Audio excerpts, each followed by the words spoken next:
Hello and thanks for joining us on Chicago Tonight. I'm Brandis Friedman. Paris Schutz has the evening off. Here's what we're looking at. More than a dozen CPS employees fraudulently obtained PPP loans. We share details from a new watchdog report. How to breathe new life into the Chicago area's public transit systems and how to pay for it. The latest on whether Danny Solis will take the witness stand in the upcoming corruption trial of former Alderman Ed Burke. Made from a material that will outlive probably everyone in this room. And art meets sustainability in a partnership on the West Side. And now to some of today's top stories. It's official. The nation's longest-serving State House Speaker has officially ended his political career. Michael Madigan, who is facing federal racketeering, bribery, and corruption charges, will not seek re-election for Cook County Democratic Committee person. Madigan has held that post since 1969. Alderman Marty Quinn is circulating petitions for the 13th Ward position after Madigan chose not to run. Madigan also served as the head of the Illinois Democratic Party since 1998, but quit that post when he resigned from the House in 2021. Madigan's trial is set for April. The city's first casino could open as soon as this weekend. Bally's is testing out its temporary Chicago casino at the former Medina Temple with about 350 guests. It needs to ace the supervised practice gaming sessions for state gambling regulators. If all goes well, Bally's hopes the Illinois Gaming Board will deal them a temporary operating permit as soon as Saturday. Bally's permanent casino is scheduled to be completed in 2026 in the former Chicago Tribune printing plant along the Chicago River. Greektown residents are sounding off tonight at a community meeting over a migrant shelter that's slated to open with less than a week's notice. Between 130 and 190 migrants are expected to be moved into the Parthenon guest house hostel starting Friday, according to reports. City officials will be on the hot seat again over the short notice and lack of input that residents and the aldermen were afforded by Mayor Brandon Johnson's administration. There are about 2,000 migrants still waiting to be placed in Chicago's shelters, not counting the 4 buses of people that arrived in the city just today. Some are living in Chicago police stations and at O'Hare and Midway airports as they await space in city shelters. Former CHA residents were in federal court today to stop the Chicago Fire soccer team from building a new training facility. Chicago's professional men's soccer team plans to build an $80 million new practice facility on the near west side where the former ABLA homes used to be before they were torn down about 2 decades ago. Advocates say the Chicago Housing Authority should use the land for affordable housing instead. They're suing both the CHA and the U.S. Department of Housing and Urban Development over the deal, but not the team. The Chicago Fire says it's investing $8 million in nearby CHA housing and community spaces, and that the millions in lease payments to the CHA will help build more housing. The team also says it's planning to employ community members.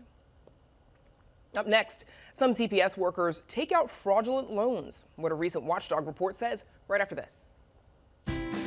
Chicago Tonight is made possible in part by Alexandra and John Nichols, the Jim and Kay Mabey family, the Polk Brothers Foundation, and the support of these donors.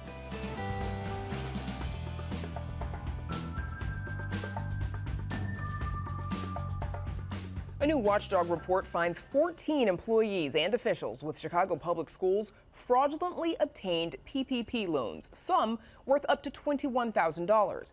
WTTW News reporter Matt Masterson joins us now with details. Matt, Paycheck Protection Program loans, or PPP loans, intended as pandemic relief for businesses during the COVID-19 shutdown. What did the watchdog report find on these 14 employees? Right, so this investigation found that these employees, they had falsified information on these loan applications, often lying about running non-existent businesses or pulling in non-CPS related income they said they earned from self-employment. So some created false businesses that they reported. One reported that they had worked as a chef and had earned $100,000 doing this on the side. When they were, of course, confronted with the inspector general, they admitted that they had not worked as a chef ever and that this was all a ruse that had been put on this application to try to get this loan. Most of these loans were around the $20,000 range, but what the report today also disclosed was that for these 14 specific employees, these are not low-level employees. These were district officials officials, school administrators, and central office personnel who almost all of them had salaries that were into the six figures, $150,000, $160,000, up to $200,000 a year coming from CPS. Wow. Are these employees still with CPS? So 12 of these employees are already gone. According to CPS, 8 of them resigned as these investigations were ongoing. 4 more have been terminated. CPS has said that the district has also placed do not hold designations on these employees' personnel records, meaning they will not be rehired by the district. Of the remaining 2, CPS said it has filed dismissal charges, and the process for handling those is still ongoing.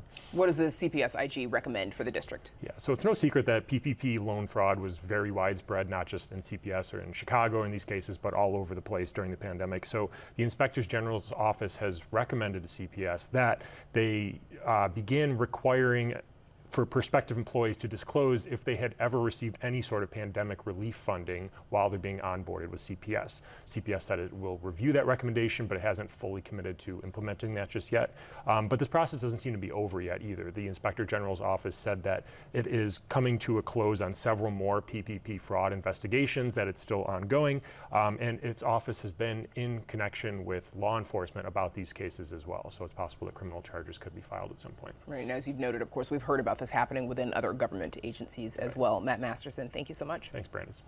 And you can read Matt's full story on our website, WTTW.com/news.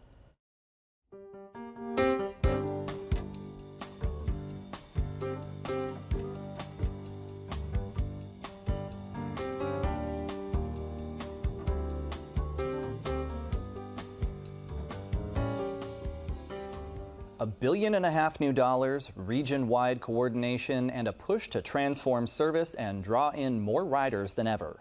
Those are just some of the ambitious ideas up for debate in an effort to create a bold new vision for public transit in the Chicago region.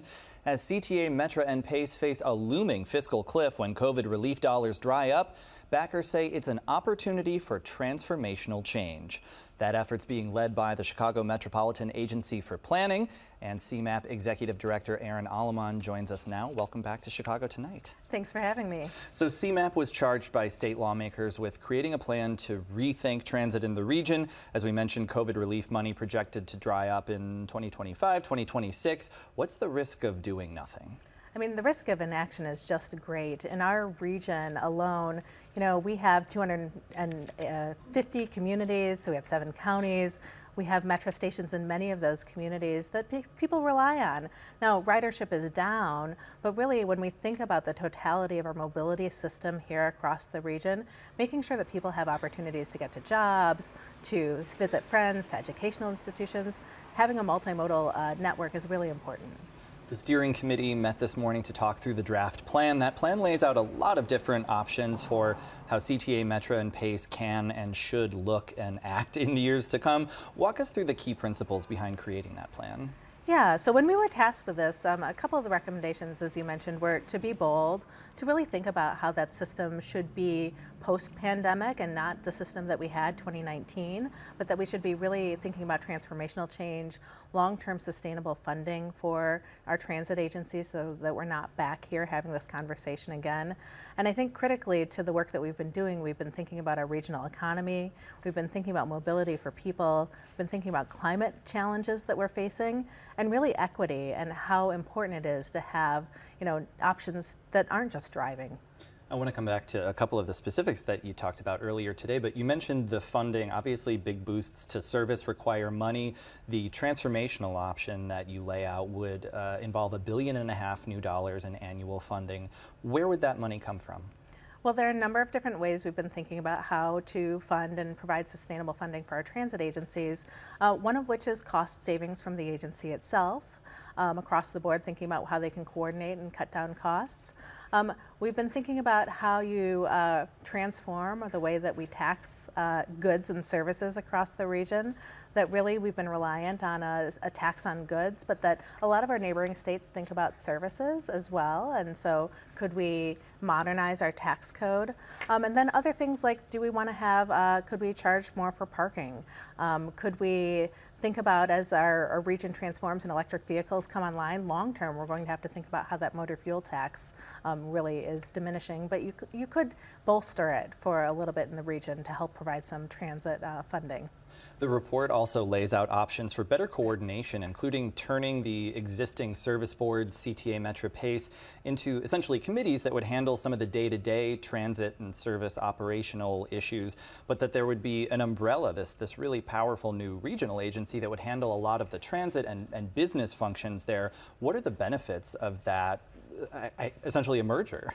Yeah, one of the big benefits we think would be to think about regional fare policy. Right now, from the consumer perspective, if you're getting on CTA, you're thinking about your own monthly pass and that ride cost. If you're getting on Metro, you've got a different monthly cost. If you're thinking about PACE, again, there's some synergies in the system today, but we think there's an opportunity for restructuring governance to help meet the needs of a system that feels like one system, that has one pass. You know, when we think about where we're going to invest in stations, that we're doing it holistically and not piecemeal. So I think those are a couple of ways that we see some benefits from looking at different governance structures, and we've looked to peers across the country to come up with these options. Yeah, there's a lot of conversation about those synergies, how better to link, for example, the rail systems. Talks about creating a regional rail system, some enhanced bus infrastructure. Tell us about some of the ideas there.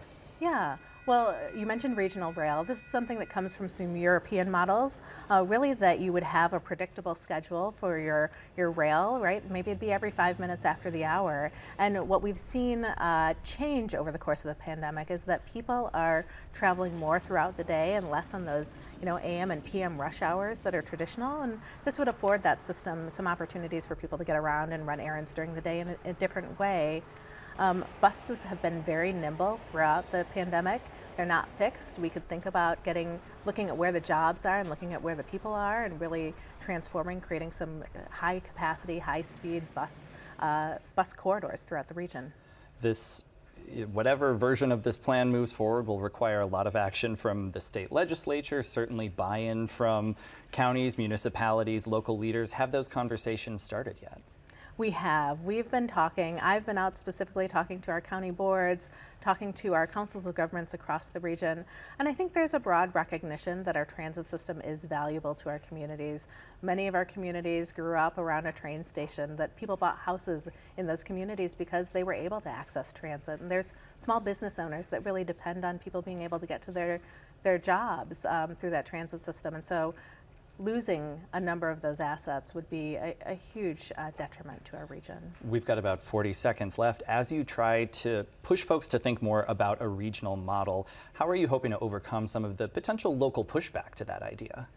Yeah, I think one of the things that we've been talking about is how do you transform our transportation system for the people of the region so that it's responsive to the future and not really thinking about the structures of the past. And I think that's the vision that we're trying to lay out there for the General Assembly, for the public, for our locally elected officials. All right, Erin Aleman, Chicago Metropolitan Agency for Planning. A lot of exciting stuff in there for transit nerds like me, so thank you very much for joining us. Thank you so much, Nick. Up next, new details in the upcoming corruption trial of former Alderman Ed Burke. Stay with us.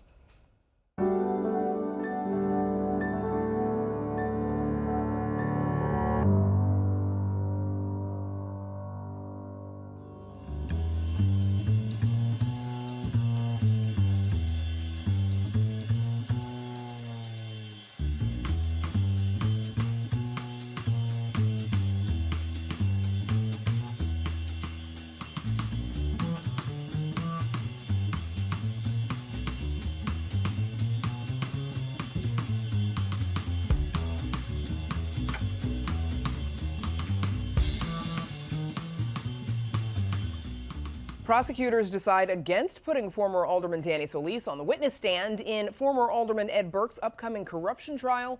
The options and potential pitfalls for Mayor Brandon Johnson as he prepares his inaugural budget, and would-be candidates for the March primary are now free to begin collecting signatures to try to get on the ballot, because it's that time of the year again. Here with all that and more is our Spotlight Politics team, Heather Sharon, and special guest, politics and government reporter at Crane Chicago Business, Justin Lawrence. Justin, welcome. Thank you for joining us. So Heather, you were the first to report this afternoon that federal prosecutors will not ask former Alderman Danny Solis to testify during this corruption trial for former Alderman Ed Burke. As we mentioned, finally set to start in 2 months. What more can you tell us? Well, it tells us that prosecutors believe they have enough evidence to convict Ed Burke on 14 counts of racketeering, corruption, bribery, and extortion without the single most significant government informant in recent Chicago political corruption history. So it is a bet, but it's one that the prosecutors, by their move today, seem like they're willing to take. So do we know why prosecutors don't want to put him on the stand then? As much as I would like it, prosecutors do not call reporters and talk about their trial strategy. But the fact of the matter is that Danny Solis did not volunteer to be a government informant. He was confronted with numerous bad acts and has admitted accepting $15,000 in bribes while he was chairman of the zoning committee, among other bad acts, before agreeing to record not just former Alderman Ed Burke, but former House Speaker Michael Madigan. All of those alleged bad acts and his admissions in court that he took those $15,000 in bribes as part of a deferred prosecution agreement could all come back and haunt the prosecution. Okay, so Mayor Johnson tentatively scheduled to detail how big the city's budget gap is going to be next week. Justin, what will you be looking for as budget season gets underway? Well, certainly the first thing that we all want to know is how big that budget gap is. So former Mayor Lori Lightfoot released a mid-year budget estimate that pegged it at $85 million. And I think there's reason to believe that it will come in higher than that, and we're just waiting to understand how high. If it's in the hundreds of millions, it would maybe give reason to increase taxes for Johnson to bring in more revenue to pay down that deficit. So the first big thing we want to know is how big will that deficit be. Heather, we just talked about this shortfall of $85 million that Lori Lightfoot predicted on her way out. Historically small gap at the time. What are you looking for? Well, as Justin said, it's sort of a time-honored tradition when a new mayor takes over from an old mayor. They look at the books and they say, oh my goodness, Chicago's financial condition is so much worse than the previous guy led me to believe we have to do things that I don't want to do, including potentially raising taxes. So that's going to be the big number. And Johnson is going to be under a lot of pressure to show that he can govern differently than Lightfoot did. So she was very aggressive during budget season. She had very much a, this is my budget, it is the highway or no way. And Johnson has promised a more collaborative, deliberative approach, and this is where that is really rubber is going to meet the road. Justin, you've written about Johnson's promise to make sweeping investments that he says are needed to make the city more equitable. What sort of investments are we talking about, and can he pull it off? So I think that the two big ones are reopening the city's shuttered mental health clinics and finding more permanent supportive housing for people suffering homelessness. And if he can do it, or whether he can do it, I don't think he's going to try to do it all in year one. I think that's what we're learning as we approach budget season. He's going to phase in the reopening of the mental health clinics, and he'll need some buy-in from his larger movement to be okay with that they'll trust him when he says, I don't know exactly what the number will be. If I can only open 2 or 3 this year, but trust me, I'm coming for the other ones. They'll have to buy into that in ways they haven't with previous mayors. Tell them, okay, we trust you, we continue to support you, and we'll be patient for our goals. Okay, so even though it feels like we just got done with one election, Heather, it's already time for wannabe candidates. It's always election season It's in Chicago, always election Brandis, season, which I think is the way some folks like it. Me included. But you didn't set this up, though. I did not, no. So it's already time for wannabe candidates for the March primary to start collecting signatures so that they can get on, for nominating petitions to get on the ballot. Obviously, it's a little bit early, but what races are you most focused on right now? Well, so the marquee contest is going to be to see who replaces Kim Foxx as Cook County State's Attorney. But there are lots of other interesting races on the ballot, including a battle to represent the 20th District in the Illinois Senate. So that seat was occupied by Christina Pasiones-Diaz, who is now Mayor Brandon Johnson's first Deputy Chief of Staff. She supports her former District Director, Graciela Guzman, but she was not appointed to replace her on a temporary basis. That appointment went to CPS school teacher Natalie Toro, who is aligned with the other side of the Democrats, the more moderate side of the Democrats. So it's going to be a battle for total control for the progressives on the Northwest side. Justin, what are the contests that you're watching? Well, I want to add to that one. It will not only be a battle of kind of progressive versus moderate, but Dr. Dave Nyack, who's a kind of politically involved doctor and farmer, he's also in the race, and I think he's already given himself over $100,000, so it'll also be a very expensive race. And Yeah, the other battle, I think Heather broke the news on this, that Alderman Rosanna Rodriguez Sanchez is going to put her hat in the ring to run against Clerk Iris Martinez in the committee person race. And that will be another one to watch. It's the same dynamic there, but I think it might be even maybe feistier. Iris Martinez ran an aldermanic candidate against Rodriguez Sanchez in this past election, and I think there's some lingering feelings there that need to be resolved. Heather, Chicago voters might also have the chance to make some history in this election. Tell us about that. So it has been more than 140 years since Chicago voters have gone to the polls to pass a binding referendum, and this could potentially provide somewhere in the neighborhood of $100 million for one of those main priorities. Justin mentions the so-called Bring Chicago Home plan that would raise real estate transfer taxes on properties worth more than $1 million. If the city council agrees in October, it could go to voters in March, and if voters pass it, then the city council gets to take another vote to change that tax. It will be a hard-fought battle at the polls if it makes it that far. And for good measure, when was the last time this happened? So in the 1880s, when the Chicago Board of Election Commissioners was created. So we are in unprecedented modern political history, just the way I like it. It's been some time. All right, Heather, Sharon, Justin, Lawrence, thank you so much for joining us. Thank you. Up next, we show you how art meets sustainability in a new partnership aimed at beautifying the West Side. But first, a look at the weather.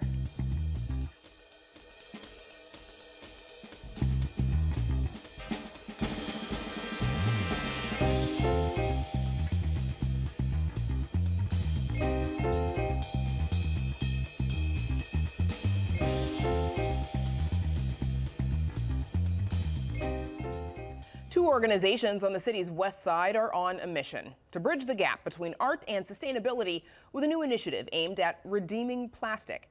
Arts correspondent Angel Edo recently brought us this story. Here's another look. It starts with an assembly line of sorts. So these are already cut. We usually want to cut them down the middle to make it easier in the cleaning process. So we're going to put them in here. Washing and drying detergent bottles that have been collected from different laundromats throughout the city's west side. Then we have to dry it. So we have these drying racks and we label it. This is from Loads of Fun, laundry detergent jug collection site. We then shred the plastics. It becomes these small little granules. And then from there, we put it into the extruder, which then heats it up and then extrudes into a solid beam. And for this, we're making 2x3s for our bench. That's right. This very bench, which consists of 8 beams, was made from what used to be detergent bottles. A lot of times we're just driving down the street and you notice there's not as many benches in the west side. This is an opportunity for us to kind of come together, design this object that's accessible for public use and made from a material that will outlive probably everyone in this room. It's a concept more than a year in the making, spearheaded by the organizations AltSpace and Happy Returns with funding from Earth Art Chicago. We really loved that art was at the center of this, but so was the community piece, because there are so many different ways for youth and community members to get involved in different aspects of not just developing this art, but also folks will be interacting with it because of the placement in the community afterwards. It's through a joint project, Redemptive Plastics, that Jordan Campbell says they're able to continue their mission of using both art and faith as a tool to galvanize communities. And it's a concept started by Campbell and his late business partner, John Veal. So there's a scripture I think about how we are all called to plant seeds and water, and that God's the only one that can allow these things to grow. And I think what we witnessed was John planted those seeds. You know, he was here encouraging, spurring people on, challenging people, but showing love. He talked about how sustainability is truly love over time.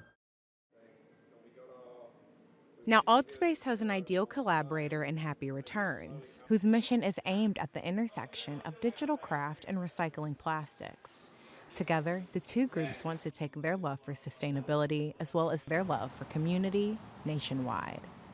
In this project, we've collected and processed about 800 pounds of plastic, and that's just in the last 6 weeks.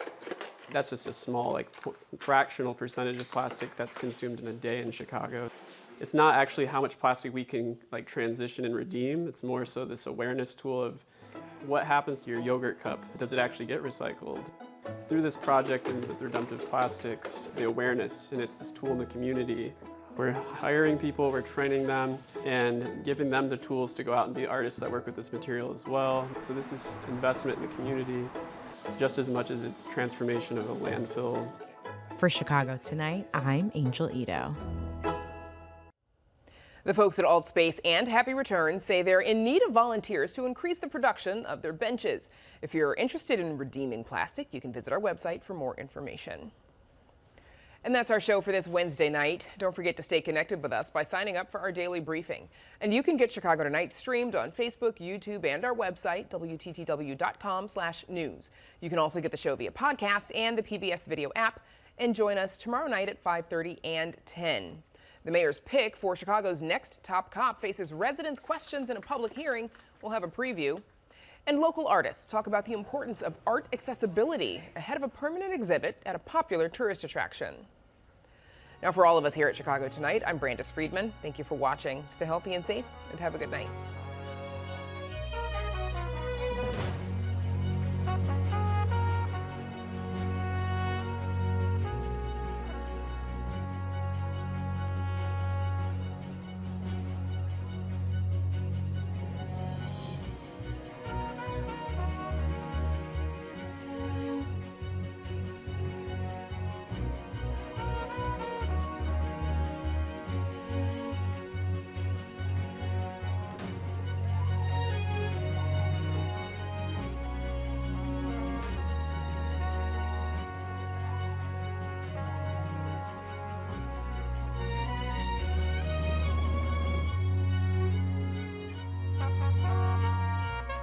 Closed captioning is made possible by Robert A. Clifford and Clifford Law Offices, a Chicago personal injury and wrongful death firm whose attorneys embrace a culture of philanthropy and service by volunteering their time, expertise, and guidance to help others in the greater Chicago community.